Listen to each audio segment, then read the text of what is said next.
Welcome dear all.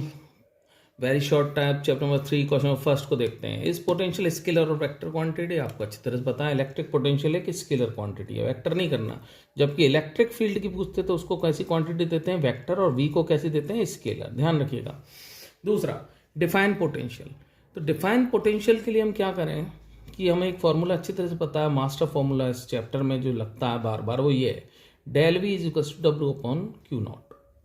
उसमें del V क्या होता है, पोटेंशियल डिफरेंस। सपोज दो पॉइंटों के बीच में V A minus V B, तो V A minus V B is equal to W upon Q not कर लेंगे। अब हम क्या करें, इसमें पोटेंशियल की डेफिनेशन देने में हम क्यू नॉट जो है ना, इसको तो कर लो आप 1, क्यू नॉट को पॉजिटिव 1 कर लेते हैं, और दूसरा इसको वी बी को एक पॉइंट को मान लेते हैं हम इन्फिनिटी। जैसे ही हमने एक पॉइंट को इन्फिनिटी माना तो हम अच्छी तरह जानते हैं इन्फिनिटी पर पोटेंशियल कितना करना, हमें 0। याद रखना, इन्फिनिटी वो जगह है जहां पर पोटेंशियल क्या होता है, 0। अब देखो जरा, अगर इस इक्वेशन में रखते हैं तो यहाँ V A minus V B को तो कर दूंगा 0 इज इक्वल्स टू डब्ल्यू रह जाएगा, क्योंकि क्यू नॉट को हमने क्या कर दिया 1। तो इसका मतलब क्या हो गया, पोटेंशियल हो गया वर्क डन के बराबर। वर्क डन कौन सा लेते हैं, डब्ल्यू एक्सटर्नल, और डब्ल्यू एक्सटर्नल क्या होता है, पॉजिटिव। आपको पुरानी वीडियो देखनी है, अगर आपको दिक्कत है इसमें ध्यान रखना। डब्ल्यू एक्सटर्नल लिखते हैं तो उसको पॉजिटिव लिखना है हमें, तो इसलिए हमने इसको पॉजिटिव लिखा है। अब देखिए इसकी डेफिनेशन क्या बनी, इलेक्ट्रिक पोटेंशियल किसी भी पॉइंट पर इलेक्ट्रिक पोटेंशियल किसी एक यूनिट पॉजिटिव चार्ज को इन्फिनिटी से उस पॉइंट तक लाने में किए गए कार्य के बराबर होता है। किए गए कौन से वर्क के बराबर होता है, एक्सटर्नल वर्क के बराबर होता है। ये डेफिनेशन हो जाएगी, please write down this definition. The electric potential at a point is equal to the work done, is equal to the external work done in bringing a unit positive charge from infinity to a point inside the electric field without changing the kinetic energy। ये word और हमने use किया है, आपको मेरा video को आपको देखना पड़ेगा। हमने डब्ल्यू एक्सटर्नल के बराबर कब होता है, इसमें लिखते हैं चेंज इन के ई क्या होती है, 0 होती है। तो इस वर्ड को जरूर लिखना उसमें, without changing the kinetic energy. Next question को देखते हैं, question number 3। Can two equipotential surfaces intersect? Answer definitely हो जाएगा नो। रीजन क्या होगा, इक्विपोटेंशियल सरफेस कौन सी होती है, इक्विपोटेंशियल का मतलब जैसे नाम ही बोल रहा है, इक्विपोटेंशियल मतलब सेम पोटेंशियल। सपोज एक सरफेस बना दूं, ये सरफेस का पोटेंशियल पूरी का वी है, मान लेते हैं 2 वोल्ट। तो इसमें हर पॉइंट पर इधर इधर इधर कोई से भी पॉइंट पर अगर जाएंगे आप, तो हर जगह पर सरफेस पर इसका पोटेंशियल कितना रहना है, 2 ही रहना। अब एक और दूसरी ले लेता हूँ, सपोज ये अंदर वाली, इसके अंदर बना दी, इस पे सपोज करते हैं हमने इसमें लिख दिया पोटेंशियल 1। अब इस पे हर पॉइंट पर 1 होगा, ठीक है। तो 2 इक्विपोटेंशियल सरफेस पे तय हो गया, दोनों का अलग अलग पोटेंशियल होता है। अब बताओ, अगर आप इंटरसेक्ट कराते हो इनको, ये अगर आपने इंटरसेक्ट करा दी, तो अब मुझे बताओ इस जगह पर क्या मानूं। ये तो 1 की थी सपोज, इसको मैंने बड़ा कर दिया यहाँ से, ये इंटरसेक्ट कराने के लिए, ये लो ये बड़ा कर दिया। अब इस पॉइंट पर क्या मानूं, छोटी वाली का 1 मानूं या इसका 2 मानूं, तो ये दिक्कत हो जाएगी ना। इसलिए हम कहते हैं कि इक्विपोटेंशियल सरफेसेस नेवर इंटरसेक्ट, और इसमें आंसर में जरूर लिख लेना, because if they will intersect then at a particular point the value of potential will be 2 which is not possible. Next question को देखते हैं, potential at infinity due to a point charge. ये मैं इसमें आपको बता चुका हूँ, फॉर्मूला ध्यान रखिएगा, के क्यू ओवर आर होता है। और अब आर को क्या इन्फिनिटी में माना है ना हमने, आर को क्या कर दो, इन्फिनिटी मान कर दो, आर टेंड्स टू इन्फिनिटी। तो जैसे ही हमने इसको इन्फिनिटी किया तो K Q upon R infinity, anything infinity divided करते हैं तो आंसर क्या हो जाता है, 0। तो आपको ये याद रखना है कि पोटेंशियल एट इन्फिनिटी हमें 0 रखना, और ऐसे ही पोटेंशियल एनर्जी की पूछें, वो भी हमें पोटेंशियल एनर्जी भी इन्फिनिटी पे कितनी करनी है, हमें 0 करनी है। क्वेश्चन नंबर 5 को देखते हैं, क्वेश्चन को ध्यान से पढ़िएगा, 5 और 6 लगभग सिमिलर हैं। इसमें पूछ रहे हैं कि क्या, क्वेश्चन नंबर 5 में, कैन पोटेंशियल बी 0? क्या ऐसा हो सकता है कि V 0 हो और E जो है वहां पर 0 नहीं हो? क्या ऐसा हो सकता है? तो हमने तो एक फॉर्मूला पढ़ा हुआ है, हम अच्छी तरह जानते हैं, एक फॉर्मूला होता है कि V में और E में ये रिलेशन पड़ा हुआ है, EL। अगर ये दोनों एक ही दिशा में होते हैं। E is equals to E L cos theta, theta is equals to zero, तो V is equals to E L हमने पढ़ा हुआ। तो बताइए क्या ये पॉसिबल है? तो हम आंसर देंगे नहीं है। लेकिन ध्यान रखना एक दो केसेस ऐसे हैं कि इट इज़ पॉसिबल। देखो मैं बताता हूँ कौन कौन से केस है कि वहाँ पर E तो ज़ीरो नहीं होगा लेकिन V ज़ीरो हो जाएगा। देखिए पहला केस लेते हैं। एक इलेक्ट्रिक डायपोल को लो, माइनस क्यू और प्लस क्यू, डायपोल होता है कि नहीं होता? ये डायपोल है। अब इस डायपोल में आप क्या करिए, लाइन जो जॉइन, इस पॉइंट को देखिए यहाँ पर बिल्कुल सेंटर वाला, ये पॉइंट पूरा सेंटर वाला, ऐसे इक्वेटोरियल लाइन बोलते हैं इसको, सेंटर से पास हो रही है। अब देखो जरा, क्या यहाँ पर E ज़ीरो होता है डायपोल में? तो यहाँ E नॉन ज़ीरो होता है। क्यों? क्योंकि E कैसी क्वांटिटी है? वेक्टर क्वांटिटी है। तो यहाँ से इसकी वजह से यहाँ देखेंगे तो डायरेक्शन इधर आएगी, इसकी वजह से देखेंगे E की डायरेक्शन, तो आपको ध्यान रखना है इसकी वजह से भी, इसकी E की डायरेक्शन इसकी वजह से इसकी तरफ आएगी और इससे अवे जाएगी। तो दोनों E एक ही दिशा में जा रहे हैं इधर। अब दोनों E एक ही दिशा में जा रहे हैं तो ये दोनों जुड़ने वाले हैं, तो ये तो कैंसिल आउट तो होगा नहीं, तो E तो तय हो गया यहाँ नॉन जीरो। लेकिन व्हाट अबाउट पोटेंशियल? पोटेंशियल क्योंकि अभी हमने देखा वेक्टर क्वांटिटी नहीं है, स्केलर है, तो स्केलर की वजह से ध्यान रखना पोटेंशियल नेगेटिव कब आएगा? अगर चार्ज नेगेटिव होता है ना, फॉर्मूला क्या होता है? के क्यू ओवर आर। अगर चार्ज नेगेटिव है तो पोटेंशियल नेगेटिव कर देना, ध्यान रखना इस चीज़ को हमेशा। चार्ज अगर नेगेटिव है तो पोटेंशियल तुम्हारा हो जाएगा यहाँ पर नेगेटिव, और अगर चार्ज पॉजिटिव है तो चार्ज को, पोटेंशियल को करना पॉजिटिव। तो पोटेंशियल को पॉजिटिव नेगेटिव करने वाला कौन है? सिर्फ चार्ज। जबकि इलेक्ट्रिक फील्ड के संग में ऐसे एरोज लगाने कि प्लस से अवे की तरफ लगाना, देखो क्योंकि वेक्टर क्वांटिटी है इसलिए ऐसे लगाया एरो, और माइनस की तरफ लगाना। दो एरो एक तरफ आ गए तो कैंसिल कर ही नहीं सकते, तो इसलिए E तो नॉन जीरो हो गया। लेकिन पोटेंशियल, क्योंकि एरो का काम नहीं होना पोटेंशियल में, पोटेंशियल में अब देखो मैग्नीट्यूड दोनों का सेम आ रहा है, के क्यू ओवर आर, के क्यू ओवर आर। यहाँ से यहाँ तक की दूरी को मैं लिख देता हूँ A मान लो या R मान लो, चलो इनके बीच में यहाँ से यहाँ तक कितनी दूरी थी? 2R। तो यहाँ पोटेंशियल चाहिए तो दूरी कितनी हो गई? R, बिल्कुल बीच में, यहाँ भी R। तो यहाँ हुआ के क्यू वन आर प्लस का, और इसकी वजह से हुआ के क्यू वन आर प्लस का, और इसकी वजह से कितना होगा? के क्यू वन आर माइनस का। ध्यान रखना माइनस ही वो चीज़ है जो पोटेंशियल को नेगेटिव बनाती है। अब दोनों को नेट को जोड़ोगे तो ये दोनों कैंसिल कट जाओगे, तो यहाँ पर पूरी जो लाइन होगी इस जगह पर सब जगह क्या होगा? V तो जीरो होगा, कहीं भी पॉइंट हो वो, कहीं भी, क्योंकि अब वहाँ R ये इधर इतना आएगा, मान लो ये आया 2 सेंटीमीटर, तो ये भी यहाँ से 2 ही पड़ेगा, और ऊपर जाओगे तो ये 3 हो जाएगा, ये भी 3 रहेगा। तो ये नीचे वाला जो है ऑलवेज दोनों के लिए सेम ही आएगा, और ये साइन दोनों के लिए बदलता जाएगा, प्लस और माइनस हो जाएगा, तो मैग्नीट्यूड ऑलवेज सेम रहेगा।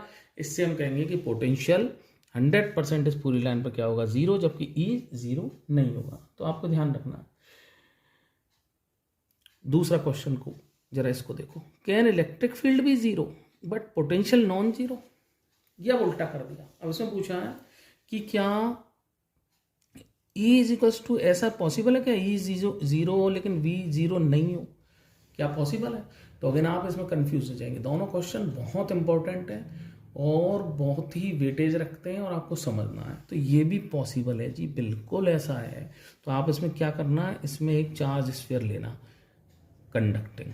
तो कंडक्टिंग में चार्ज जो है ऊपर पहुंच जाता है सरफेस पर, तो हम लिखेंगे कंडक्टिंग स्फीयर लिया हमने। और कंडक्टिंग की खासियत होती है कंडक्टिंग या मेटेलिक की, स्फीयर की, कि उसमें चार्ज जो है सरफेस पर आता है, तो अंदर क्या होगा?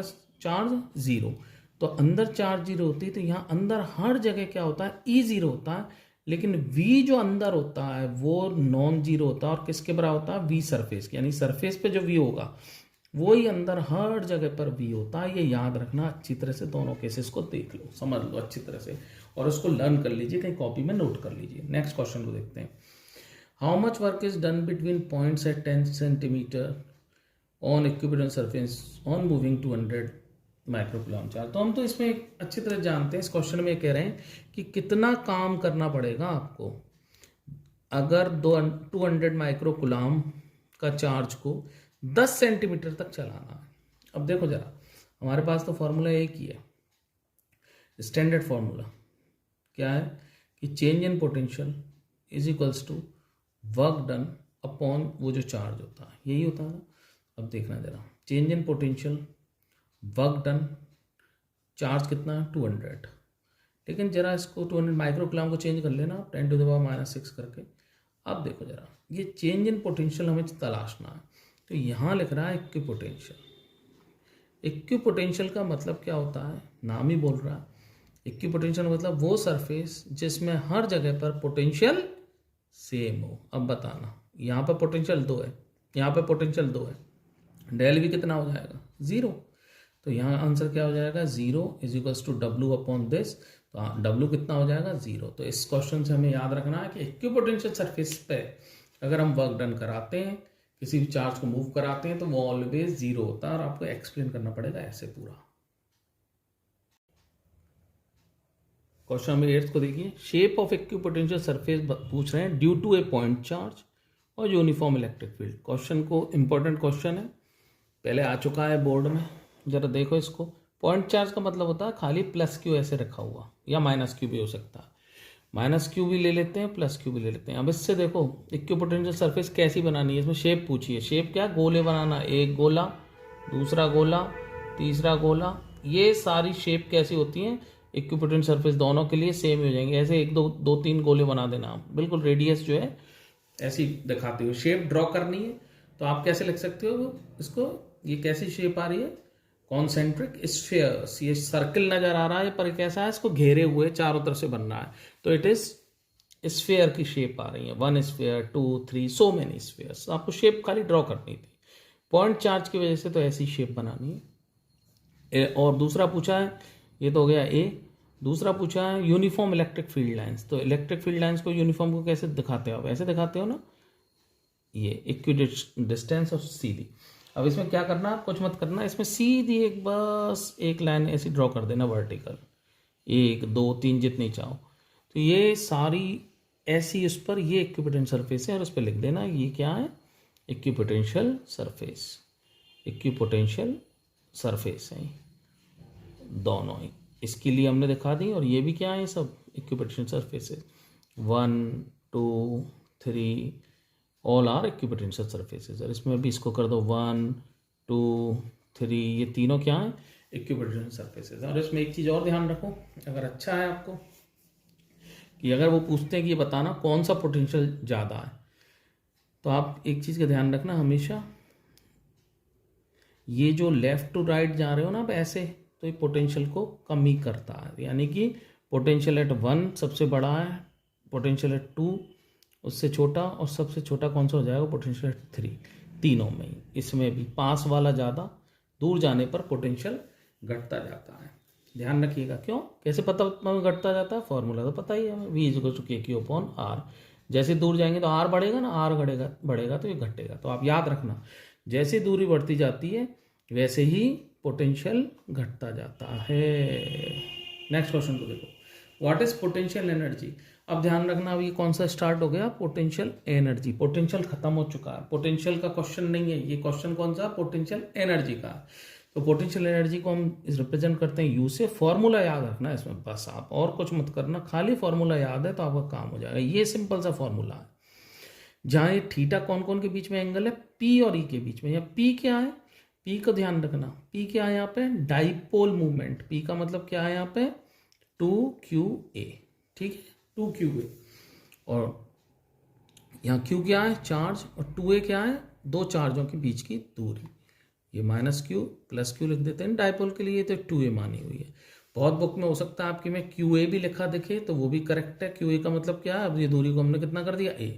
तो आप इसमें बच्चों को कन्फ्यूजन रहता है बहुत, आपको नहीं रखना जरा भी कि इसको A करें या 2A रखें। आप तो बस ये दूरी देखना है, ये दूरी है, उस दूरी से चार्ज का मल्टीप्लाई कराते ही P आता है। पहली बात तो ये होगा। अब इस क्वेश्चन को जरा पढ़ें। इसमें पूछा है पोटेंशियल एनर्जी बताइए when a dipole is placed parallel to electric field. तो देखो जरा कैसे रखा हुआ है, ये इलेक्ट्रिक फील्ड लाइन्स हैं ऐसी, और डाइपोल रख दें इसमें। पैरेलल का मतलब देखो क्या है, पैरेलल का मतलब इसको कैसे रखूँ, ऐसे लिटा के नहीं, पैरेलल का मतलब थीटा को कितना करना है, ये पैरेलल ऐसे, यहाँ -Q और ये +Q। तो देखो ये डाइपोल मूवमेंट के साथ में कितना एंगल बना रहा है, P के साथ में कितना, P की डायरेक्शन ध्यान रखना, P की डायरेक्शन ऑलवेज माइनस से प्लस की तरफ लगानी है। ये पी की डायरेक्शन हो गई। अब आप कहेंगे ये सारी चीज़ें कैसे याद रखेंगे सर? तो ये आपको हल्का सा देखो, मैं फिर बता देता हूँ आपको। मैं यहाँ पे आपके लिए चार्ट बना देता हूँ कि पी की डायरेक्शन तो रखनी है माइनस से प्लस, ई की डायरेक्शन रखनी है प्लस से माइनस, ठीक है, और वी की कोई डायरेक्शन नहीं, इसको बिना डायरेक्शन के करना। तो बस अब तो आपको ध्यान रखना है इसमें। तो एंगल देखो जरा, ई ऑलरेडी किधर है? इधर। पी किधर है? इधर। एंगल देखो कितना है? 0। तो यू कितना हो जाएगा? बस इतना ही हो जाएगा, माइनस पी, क्योंकि cos 0 की वैल्यू 1। तो आंसर कितना हो जाएगा? इतना। क्योंकि इसमें डेटा नहीं है आगे, नहीं तो आप इसमें डाटा डाल के बहुत से क्वेश्चंस में देते हैं तो वो सॉल्व कर लेते हैं। नेक्स्ट क्वेश्चन को देखो। The potential on charge conducting sphere is 15 volt, what is potential at centre? ध्यान देखो, दोबारा क्वेश्चन क्या आया? चार्ज कंडक्टिंग स्फीयर का पोटेंशियल जो है 15 वोल्ट है। कहाँ पर है जी?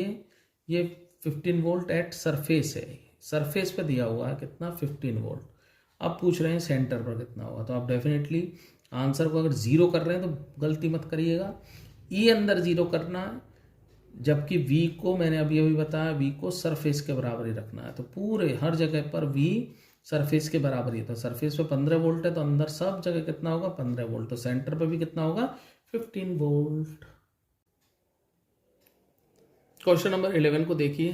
Potential on charge non conducting sphere is 10 volt at surface. अब की बार कैसा कंडक्टर है? स्फीयर है, नॉन कंडक्टिंग। नॉन कंडक्टिंग में चार्ज जो है अंदर भी रहता है, ध्यान रखना।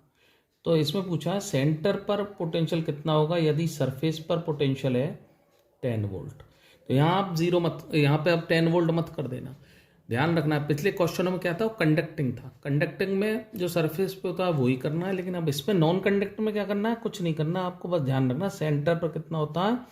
3/2 होता है वी एट सरफेस का। ये आपको याद रखना, अभी याद कर लो इसको, 1-2 बार में याद हो जाएगा। नॉन कंडक्टिंग में देखो, कंडक्टिंग में क्या करना है? वी सेंटर पर सरफेस के बराबर रखना है, और नॉन कंडक्टिंग में वी सेंटर पर सरफेस के 3/2 कर देना बस। तो सरफेस की तरह का 10 वोल्ट, इसका 1.5 से आप मल्टीप्लाई करा दीजिए तो it comes out to be 15 volt, answer हो जाएगा। नेक्स्ट क्वेश्चन को देखो।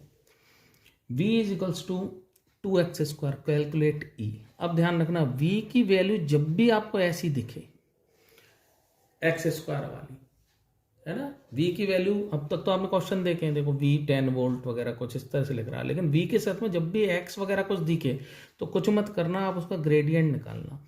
ग्रेडियंट का मतलब इसको डिफ्रेंशिएट कर देना। तो जैसे ही हमने इसको 2x² को डिफ्रेंशिएट किया तो हमारा आंसर क्या आया? इसका हमारा आंसर आया 4x, और डिफ्रेंशिएट करते ही इसके साथ में क्या करना है? आई कैप भी लगाना है। समझ में आई बात? इसको हमें क्या लगाना है? ध्यान रखना है, इसमें क्या लगाना है हमें? आई कैप। तो जैसे हमने इसको डिफ्रेंशिएट किया तो हमारा आंसर कितना हो गया? 4x, और संग में लगा दिया हमने आई कैप। अब पूछ रहे हैं हमसे कैलकुलेट E एट 1, 2, 3। तो यहाँ 1 का मतलब x हो जाएगा, 2 का मतलब y हो जाएगा, 3 का मतलब z हो जाएगा ना। अब ये इसमें एक्सप्रेशन हमारा खाली x ही आया है, y z तो है नहीं, तो y z के लिए आप चाहो तो इसको 0 कर दो। तो अब देखो जरा, x को कितना पुट कर दूँ? 1, तो x इज इक्वल टू कर देना 1। तो ये हमारा पोटेंशियल कितना, E निकालना है। E कितना आया हमारा? E हो गया हमारा 4i कैप। हमसे यही पूछा था, 4i कैप। और एक चीज़ और थोड़ा सा हमें याद रखनी है, वो क्या करनी है कि जो हमने इसको बनाया है ना, डिफ्रेंशिएट किया है, इसको आगे माइनस के साथ में डिफ्रेंशिएट करना है। तो यहाँ पे माइनस लगाना और मत भूल जाना, बस इतना सा काम में करना। तो हमारा ई निकल गया। अगर आपसे पूछते हैं कि ये बताओ जी ई का मैग्नीट्यूड कितना होता है, इसमें ऐड और कर देता हूँ मैग्नीट्यूड। तो मैग्नीट्यूड के लिए क्या करते हैं, इसमें बस इसका क्या करना, इसके साथ में जो भी लिखा है उसको स्क्वायर कर लेना 16, और उसका अंडर रूट कर देना। तो आंसर कितना हो जाएगा इसका? मैग्नीट्यूड 4 ही हो जाएगा। नेक्स्ट क्वेश्चन को देखो। Formula of potential energy for system of two charge. System of, अब देखो किसका फार्मूला पूछ रहे हैं, पोटेंशियल एनर्जी का, पोटेंशियल का नहीं है, पोटेंशियल एनर्जी। तो आपको ध्यान रखना, मैं एक ट्रिक बताता हूँ इसमें आप। सिस्टम ऑफ, चलो सपोज करते हैं 3 चार्जेस के लिए लगाता हूँ, ये 3 चार्जेस ऐसे रखे हुए हैं, ठीक है। इनके बीच की दूरी देखो, इसके बीच की दूरी वो क्वेश्चन में देके चलेंगे R1 है, इसकी सपोज करो R2 है, और इसकी सपोज करो R3 है। तो आपको क्या करना है, आपको तो बहुत सिंपल सा काम करना है कि पहली बार में ये लिख लेना, इसका करा देना इससे मल्टीप्लाई, करा दिया, दोनों का मल्टीप्लाई करा के विद साइन मल्टीप्लाई कराना। तो ये तो पॉजिटिव पॉजिटिव है, तो इसको पॉजिटिव मल्टीप्लाई करा के इनके बीच की दूरी से डिवाइड करना। पहला काम तो ये करना है। तो इसको लिखना u जो होगा, यहाँ लिख देता हूँ, टोटल u कैसे लिखना है, इन दोनों को Q1 Q3 अपॉन R1, और यहाँ k तो लिख ही देते हैं, k क्या है 9 × 10⁹ प्लस, अब दूसरी बार में क्या करना, इसका इससे करा देना, इसका इससे करा दो जी, Q1 × Q2, k को लिखना मत भूलना, और साइन के साथ में करना, साइन कैसा, अगेन पॉजिटिव है इनका, अपॉन दूरी कितनी लिखी है जी, R3 थी, ये लो जी। अब तीसरे में इनका करा देना, plus k Q2 Q3 upon R2, ये जरूर ध्यान रखना कि साइन के साथ में कराना है। तो ये टोटल पोटेंशियल एनर्जी का फॉर्मूला बन गया, समझ में आई बात। अगर आपको अब इसमें स्टेप कितनी टर्म्स आएंगी इसमें दिक्कत आ रही हो, तो उसके लिए भी फॉर्मूला दे देता हूँ। आप क्या करना, n × n-1/2 करना। ये n क्या है, नंबर ऑफ चार्जेस, यहाँ कितने लिख रहे हैं, चार्जेस कितने, 1 2 3 चार्जेस हैं, तो यहाँ 3 × 3-1 कितना हो जाएगा, 2/2 काट देना, तो 3 टर्म्स आनी चाहिए। तो देखो हमारी 3 टर्म्स ही आ रही है। तो इस तरीके से हमें फॉर्मूला बनाना बहुत सिंपल है, इसका इससे, इसका इससे, और इसका इससे, समझ में आई बात। बस इसको इस तरह से हमें लिख देना है। तो 3 चार्जेस, अब इसमें कितना पूछा है, 2 चार्जेस के लिए, तो 2 चार्जेस के लिए आप खुद बताइए, मैं इसको रब कर देता हूँ। देखो आप मुझे बताइए क्या लिखने वाले हैं अब 2 चार्जेस के लिए, तो आपके पास में हो गया बस k Q1 Q2 ओवर ये बीच की इनकी दूरी, अगर हम 1 कर लेते हैं तो इसको R1 और R छोड़ते हैं तो R, सिंपल। क्वेश्चन नंबर 14 में यही पूछा है, P for system of 3 charges, ये मैं अभी बता चुका हूँ, आप इसको खुद आंसर को करके देखिए। यूनिट ऑफ पोटेंशियल ग्रेडियंट, देखिए पोटेंशियल ग्रेडियंट क्या होता है, अभी मैंने बताया था कि जैसे चार्ज से हम ऐसे दूर जाते हैं तो पोटेंशियल में कमी होती है। कि पोटेंशियल सरफेस ड्रॉ की थी ना ऐसे, तो हमने बताया था इसका पोटेंशियल पास वाले का ज़्यादा, इसका ये क्या हो जाएगा, कम होता जाता।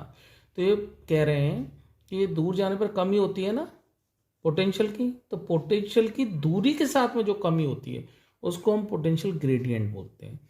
तो पोटेंशियल की दूरी के साथ में कमी, तो इसका मतलब पोटेंशियल की को तो हम वोल्ट में, दूरी को मीटर में, तो इसकी यूनिट हो जाएगी वोल्ट पर metre. Next question, work done in moving an electron between 20 volt potential difference. तो देखिए 2 पॉइंट है ए और बी, इन पॉइंटों के बीच में पोटेंशियल डिफरेंस दे दिया, हमें तो कोई दिक्कत ही नहीं है, इसका इंडिविजुअल पोटेंशियल की जरूरत नहीं थी, ऑलरेडी पोटेंशियल डिफरेंस दे दिया। तो मास्टर फॉर्मूला पे आइए, फॉर्मूला है कि potential difference is equal to क्या होता है, वर्क डन अपॉन चार्ज। तो यहाँ पोटेंशियल डिफरेंस कितना दे दिया है 20, वर्क डन निकालना है, इंटू चार्ज कर दीजिए, वो वर्क डन होगा। चार्ज कितना होता है 1.6 × 10⁻−19 इलेक्ट्रॉन के ऊपर, ध्यान रखिएगा। तो इतने जूल का वर्क डन हो जाएगा, अब इसको मल्टीप्लाई करा लीजिएगा। क्वेश्चन नंबर 17 को देखिए, electric potential at a point in vacuum is 10 volt, ठीक है, due to a point charge, किसी पॉइंट चार्ज, विकर बनाते हैं सबसे पहले, एक पॉइंट चार्ज बना लो, इसकी वजह से कहीं पर एक पोटेंशियल है 10 वोल्ट, सपोज करो यहाँ पर 10 वोल्ट है। तो फॉर्मूला लिखता हूँ, ये कैसे आया होगा, इस दूरी को लिख देता हूँ R। तो यहाँ पोटेंशियल आया होगा KQ/R, और K को हम क्या लिखते हैं 1/4πε0 लिखते हैं ना, 4 या 9 × 10⁹ जो आप चाहते थे वो लिख लेते, कोई दिक्कत नहीं थी। Q को तो हमें पता ही नहीं, इसमें KQ/R, ये कितना आया, आंसर आया इसका 10 वोल्ट, ठीक है, ये हमारे पास में इन्होंने बोल दिया। ये बोल रहे हैं कि जब आपने इसको वैक्यूम में रखा है तो पोटेंशियल है 10 वोल्ट। अब बोल रहे हैं कि यहाँ पर मीडियम रख दो, मीडियम कोई भी, जैसे गिलास, वाटर, वैक्स, हनी, कुछ भी ऐसा मीडियम में इस चार्ज को रख दिया।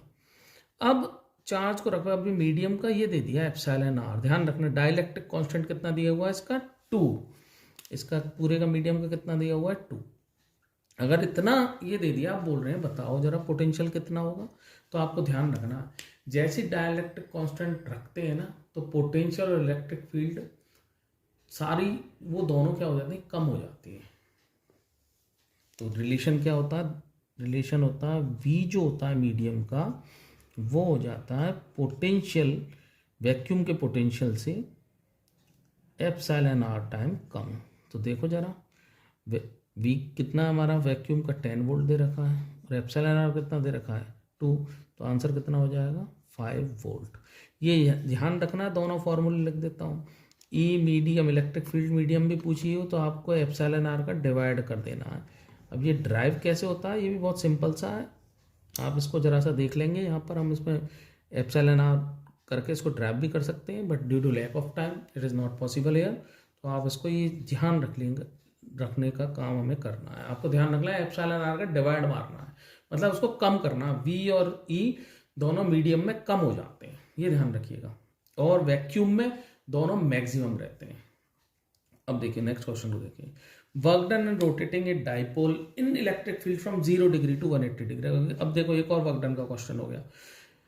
रोटेटिंग का जब भी ऐसे एंगल का मिले तो फॉर्मूला ध्यान रखना, W इजिकल्स टू क्या हो जाएगा PE cos theta 1 minus cos theta 2। ये याद रखने 2-3 फॉर्मूला। एक U का मैंने आपको बताया था, U का फॉर्मूला था माइनस PE cos थीटा, वो तो एक जगह रखते समय उसका फॉर्मूला था। अब ये घुमाने में ये क्वेश्चन है रोटेट करने का, तो रोटेट अगर आपको करना, मतलब किस तरह से रोटेट करना है, इसको ऐसे घुमाया हो।